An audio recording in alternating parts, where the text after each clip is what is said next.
ഇതിപ്പോൾ എൻ്റെ ഒരു സാറ്റർഡേ കുറച്ച് നേരത്തെ വീഡിയോസാണ്. ഞാൻ ഒറ്റയ്ക്ക് ബാംഗ്ലൂർ എൻ്റെ റൂമിലുള്ള ഒരു ജസ്റ്റ് വീഡിയോ. അപ്പോൾ രാവിലെ എണീറ്റ് ഒന്ന് ഫ്രഷ് ഒക്കെ ആയിട്ട് ഞാനിവിടെ ഒരു സ്മെല്ലുള്ള ക്യാൻഡിൽ അത് ചുമ്മാ ഒന്ന് കത്തിച്ച് റൂമൊക്കെ ഒന്ന് ഫ്രഷ് ആവട്ടെ എന്നൊക്കെ ഓർത്തിട്ട് പിന്നെ ഞാൻ തലേദിവസം ചിയ സീഡ്സ് വെള്ളത്തിയിട്ട് വെച്ചിട്ടുണ്ടായിരുന്നു. അത് കുറച്ച് ചൂടുവെള്ളം കൂടി ഒഴിച്ചിട്ട് അത് ഫസ്റ്റ് കുടിച്ചു. പിന്നെ എന്തെങ്കിലും ഒരു ബ്രേക്ക്ഫാസ്റ്റ് കഴിക്കാമെന്ന് ഓർത്തിട്ട് ബ്രേക്ക്ഫാസ്റ്റിന് ഞാനാണെങ്കിൽ അതും ഭയങ്കര ഈസി ആയിട്ട് എല്ലാം തട്ടിക്കൂട്ട് പരിപാടികളാണ് ഒറ്റയ്ക്കുള്ളത്. അപ്പം രാവിലെ കുറച്ച് ബ്രെഡ് ഉണ്ടായിരുന്നു. അപ്പം ഞാനാണെങ്കിൽ ഇങ്ങനെ സവോളയും തക്കാളിയും പച്ചമുളകും കൂടി ചെറുതായിട്ട് അരിഞ്ഞിട്ട് മുട്ടയും കൂടി നന്നായിട്ട് ബീറ്റ് ചെയ്തെടുക്കും, ഉപ്പും കുരുമുളക് പൊടിയും കൂടി ഇട്ടിട്ട് ബീറ്റ് ചെയ്തെടുത്തിട്ട് അതിനകത്തേക്ക് ഈ ബ്രെഡ് ചെറിയ ക്യൂബ്സ് ആയിട്ട് കട്ട് ചെയ്തിട്ട് അതും കൂടി ഇട്ടിട്ട് നന്നായിട്ട് മിക്സ് ചെയ്ത് വെക്കും. അപ്പോൾ ബ്രെഡ് ഓൾറെഡി ആ മുട്ടയുടെ ഇതൊക്കെ പിടിച്ചുകൊണ്ട് ബ്രെഡൊക്കെ നന്നായി സോഫ്റ്റ് ആവും. സോഫ്റ്റ് ആയി കഴിയുമ്പോഴത്തേക്കും ഒരു ചീൻചട്ടിയിൽ എണ്ണ വെച്ചിട്ട് എണ്ണ നന്നായി ചൂടായി കഴിയുമ്പോഴത്തേക്കും ഇത് ഇട്ട് കുറച്ച് നേരം ഒന്ന് മിക്സ് ചെയ്തെടുത്ത് കഴിഞ്ഞാൽ നമ്മൾ ബ്രേക്ക്ഫാസ്റ്റ് റെഡിയായി. അതും ഒരു കട്ടൻ കാപ്പിയാണ് രാവിലെ കുടിച്ചത്. അത് കഴിഞ്ഞ് ഞാൻ പിന്നെ കുറച്ച് നേരം ചുമ്മാ അങ്ങനെ ഇരുന്നു, അതൊന്നും ഞാൻ വീഡിയോ എടുത്തില്ല. അത് കഴിഞ്ഞിട്ട് കുറച്ച് ചിക്കൻ മേടിച്ചിട്ടുണ്ടായിരുന്നു. അപ്പം ചിക്കൻ ഞാൻ മൊത്തത്തിൽ മാരിനേറ്റ് ചെയ്യാൻ ഓർത്തു. ബേസിക് മസാലാസും ഇഞ്ചിയും വെളുത്തുള്ളി പേസ്റ്റൊക്കെ ചേർത്തിട്ട് മാരിനേറ്റ് ചെയ്ത് വെച്ചു. എന്നിട്ട് അത് മാരിനേറ്റ് ചെയ്യുന്ന വെച്ചാൽ ആ ഒരു ഗ്യാപ്പിൽ ഞാൻ എൻ്റെ റൂം ഒന്ന് തൂത്ത് ഒരു സാമ്പ്രാണിയൊക്കെ കത്തിച്ച് വെച്ചു.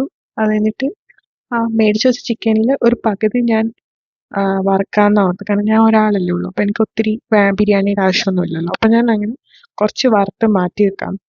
അതിൻ്റെ കൂടെ ഞാൻ സൈഡിൽ ബിരിയാണി ഉണ്ടാക്കുന്നുണ്ട്. ബിരിയാണിക്കായിട്ട് ഞാൻ കുക്കറിൽ കുറച്ച് എണ്ണയും കുറച്ച് നെയ്യും കൂടി ചേർത്തിട്ടാണ് ഉണ്ടാക്കുക. ഇത് തട്ടിക്കൂട്ട് ബിരിയാണിയാണ്. ആദ്യം ഹോൾ സ്പൈസസ് ഇടണ്ടായിരുന്നു, ഞാനത് മറന്നുപോയി. അതുകൊണ്ടാണ് ആദ്യം സവോള ഇട്ട് വഴറ്റുന്നത് നിങ്ങൾ കാണുന്നത്. എന്നിട്ട് ഞാൻ ഇതിൻ്റെ കൂടെ ഇനിയിപ്പം പട്ട, ഏലക്ക, ഗ്രാമ്പൂ അതെല്ലാം കൂടി ചേർത്തിട്ട് പിന്നെ മിക്സ് ചെയ്യും.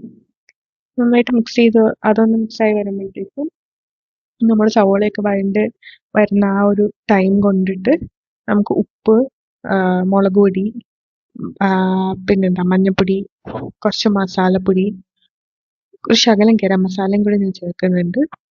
പിന്നെ ഇതെല്ലാം ചേർത്ത് പിന്നെ നന്നായിട്ടൊന്ന് ഇളക്കി മിക്സ് ആയി കഴിയുമ്പോൾ തക്കാളി രണ്ടെണ്ണം ചെറുതായിട്ട് അരിഞ്ഞിട്ടുണ്ടായിരുന്നു. അപ്പോൾ അതും കൂടി ചേർത്ത് മിക്സ് ചെയ്ത് പിന്നെ കുറച്ച് തൈരും കൂടി ചേർക്കുന്നുണ്ട്. പിന്നെ എനിക്ക് കുറച്ച് ബേസിക്കലി മസാലയുള്ള ടൈപ്പാണ് ഇഷ്ടം. അതുകൊണ്ടാണ് കുറച്ച് മസാല കൂടുതലായിട്ട് നിങ്ങൾക്ക് ചിലപ്പോൾ കളറ് കൊണ്ട് തോന്നുന്നുണ്ടാവും. എനിക്ക് കുറച്ച് അങ്ങനെ മസാല എരിവൊക്കെ ഉള്ള സാധനങ്ങളാണ് ഇഷ്ടം. അപ്പോൾ അങ്ങനെ രീതിയിലാണ് ഉണ്ടാക്കിയിരിക്കുന്നത്.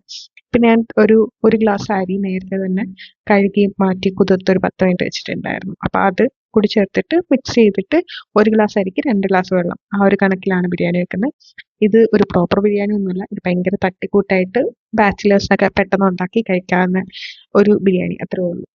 അപ്പോൾ ഇത് ഇങ്ങനത്തെ തട്ടിക്കൂട്ട് ബിരിയാണി റെസിപ്പി ആണെങ്കിൽ പറഞ്ഞ വേറൊരു വീഡിയോ